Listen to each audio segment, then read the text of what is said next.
ตัววิ่งเราจะเนาะครับเนาะตัวนี้เจ็ดมีเจ็ดเนาะครับเนาะ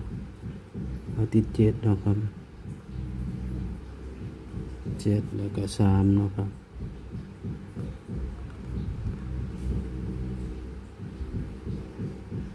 เจ็ดสามเจ็ดสามสามหาเนาะครับแล้วก็มีสองเนาะครับเนาะมีสองมีสาม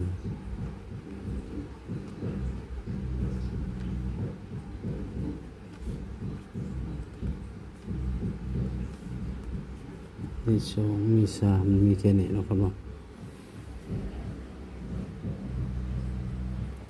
นี่นะครับรัฐบาลไทยวันที่2 มกราคมเนาะครับเนาะที่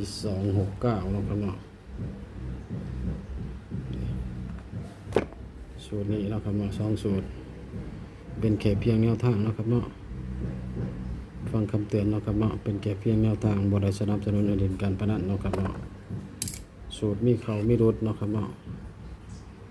ถ้าผิดพลาดขอโทษขออภัยเนาะครับเนาะเนาะครับเนาะขอโทษขออภัยเนาะครับเนาะสร้างคลิปมาเพื่อความบันเทิงบ่ได้สนับสนุนให้เล่นการพนันเนาะครับเนาะ